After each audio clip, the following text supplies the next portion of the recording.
Mu mwaka wa 2025 Afurika ifite abakuru b'ibihugu bafite ingaruka zikomeye ku mugabane no ku isi muri rusange. Dore bamwe mu baperezida bakomeye muri Afurika. Uyu munsi tugiye kuba duhereye ku mwanya wa 10 kugeza ku mwanya wa mbere.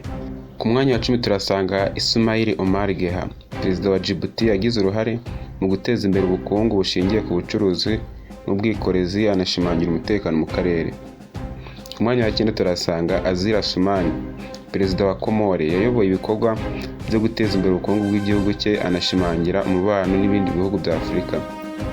Ku mwanya wa 8 turasanga Félix Antoine Tshisekedi, perezida wa Repubulika Iharanira Demokarasi ya Kongo, yagize uruhare mu bikorwa byo kugarura amahoro mu gice cye, anateza imbere ubucuruzi bw'amabuye y'agaciro.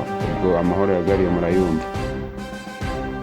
Ku mwanya wa 4 turasanga João Lourenço, perezida wa Angola, yakoze amavugurura mu bukungu no mu miyoborere, anashishikariza ishoramari ryo hanze kuza mu gihugu cye. Ku mwanya wa 6 turasanga Muhammadu Buhari, perezida wa Nigeria, yahanganye n'ibibazo by'umutekano mu gihugu cye, anateza imbere ubukungu bushingiye ku bucukuzi bwa peteroli.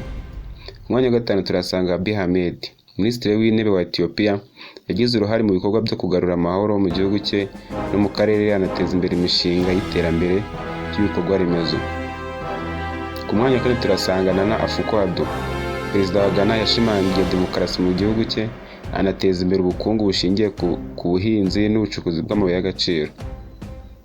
Ku mwanya wa 3 turasanga Macky Sall, perezida wa Senegal, yayoboye ibikorwa byo guteza imbere ubukungu bw'igihugu cye, anagira uruhare mu mishinga y'iterambere rya Afurika y'Uburengerazuba. Ku mwanya wa 4 turasanga perezida Paul Kagame, perezida w'u Rwanda, yazamuye iterambere ry'igihugu mu ikoranabuhanga n'ubukungu, anagira uruhare mu bikorwa by'amahoro mu karere.